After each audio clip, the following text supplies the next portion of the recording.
Today I feel just kind of like vlogging. I think I'm just going to sit back unscripted and just talk.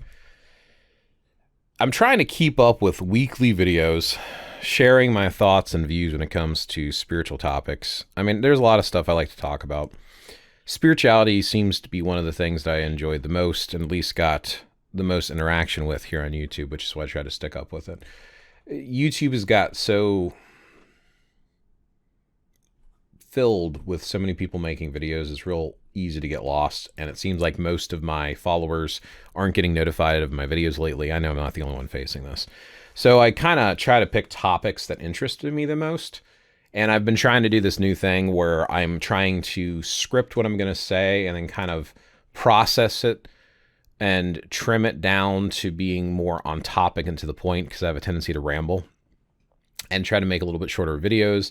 I tried recording narration of me talking about these topics and then kind of cutting and editing that down in my audio editor just to make it, again, streamlined. So it's like a 5-10 minute video, and then I put like AI generated images over it just so someone has something pretty to listen to, or they can kind of listen to it like a podcast or a vlog. So I try to get interaction on my YouTube channel under the community section to see what people are interested in hearing about. I try to do TikTok videos to try to inspire conversations. And I guess it's kind of where I'm at right now. I'm kind of in a place where it's like I keep philosophizing and theorizing on spiritual paths, and I'm questioning things a lot. Like those of you who've been following my channel for a while know this, but those who have not, like I started looking into a lot of this when I was pretty young. I probably been over 30 years at this point that I've started exploring different spiritual paths. So I was raised Roman Catholic, but I had a lot of influences by a lot of different paths. My one grandfather was Orthodox. Obviously, on my other side, they were Roman Catholic as well. There was one grandparent who was Lutheran who converted to being Orthodox. And it's like I was always encouraged to think for myself and to think outside the box. And I was raised Roman Catholic mostly to be shown morals and how to interact as a proper human being and be nice to people. And I think I got some pretty good lessons from it. But when I was going to these Sunday classes, I asked a question about magic and spirituality, and basically I was told if I'm not doing it in Jesus' name, I'm using Satan's power. And I'm like, that doesn't feel right. Like, that's not right. I'm going to keep looking. And I think a lot of people turn away because the spiritual path that they're raised with doesn't feel right, or they feel outcasted. So I don't have like any big, scary shock story of how terrible and evil Roman Catholicism was for me. I just have a antithetical conversation that just didn't feel right, so I decided to look elsewhere. Just didn't want the restrictions of spirituality, and I looked into a lot of different stuff. But spending years with books written by Llewellyn Publications, a lot of different authors just kind of wrote whatever they wanted to, kind of put out there whatever they wanted to. And this is a common theme in a lot of my videos. I talk about the fact that a lot of the stuff that's out there is just people kind of just BSing and saying whatever they want. No scholarly validation and stuff, which I've started doing a trend because of a TikToker I was talking to that was huge on sources. And I'm just kind of like, that's a good point. How do we know that any of these sources are right? And people are starting to call out a lot of the stuff back from the 90s.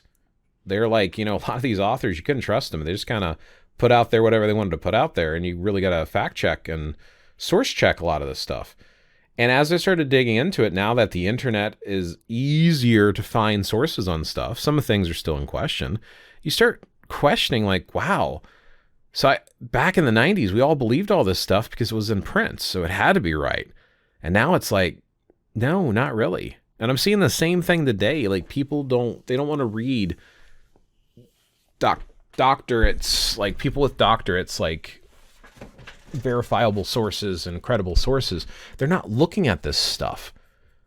They're just kind of repeating the same nonsense that I used to hear back in the 90s. It was printed in a book, and in some cases it was made up, or people did it to intentionally get clout and get a following, and they just tried to elevate themselves, and people told lies, unverifiable lies, but they're repeated still. And I see the same trend today. I see it in YouTube, I see it in TikTok, I see it in social media. People just like to post things and it's not true. I'm trying to fact check so much more lately, and I'm so disheartened.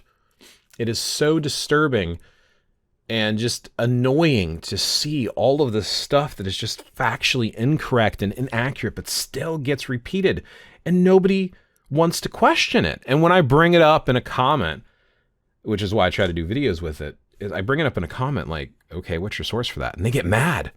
It's like, how can you share something and not have a source for where it came from? How can you seriously get behind your own BS and not know it's BS? It's okay to be wrong. It is okay to be wrong. When people call me out in my videos, I ask them for counter sources. It's okay. I could be wrong. How do we know all of this stuff? We heard it from somewhere. We read it from somewhere. Again, those of you who follow me regularly and have seen many of my videos, I realize this is a common topic and I'm kind of repeating, but I just doing a vlog real quick to just kind of get out what's on my head, because I keep thinking, what is my main purpose in making videos? I want to help you. You're a viewer. You're watching this for a reason. I've spent some time and I want to share. I enjoy talking about topics I like. I enjoy teaching, and I want to help you not feel lost. I spent so many years feeling lost and reading books thinking I found something, to have my whole world shattered when I found out, wow, that's not a good source. I don't want you to go through that. And again, it's a topic I enjoy. So yeah, I'm going to keep making videos until I get done with it. And I'm not there yet. I'm to the point where I keep wanting to discuss things and to learn and explore. And I keep wanting to question things. So a lot of my latest purchases on books have been ones that are verifiable, historical, trustworthy sources. And that's what I want to stick with. That's what I'm going to go forward with, and that's what I'll talk about. So if you have particular topics you want to discuss, or you have particular thoughts on the general community when it comes to spiritual stuff, let me know, and I'll try to cover those in future topics. Would like to turn some of this video making into an interaction. In the past, I had a real bad tendency to not respond to comments. I didn't know how to do comments or hashtags or any of that stuff when I first started out. And I would have comments that would sit for years before I was like, oh, somebody commented. Now I know the section to go to. Now I've got the community tab. So you want to interact? Interact. If you don't want to interact, you get to see more videos of just me vlogging. So let me know your thoughts in the comments. Do you like it when I vlog like this? Do you like it when I have a topic in mind? And do you miss the lives? Do you want to bring the lives back on Saturdays? So hopefully you have a good one. May your path be fruitful. Remember to question everything and make up your own damn mind when it comes to stuff. See you next time.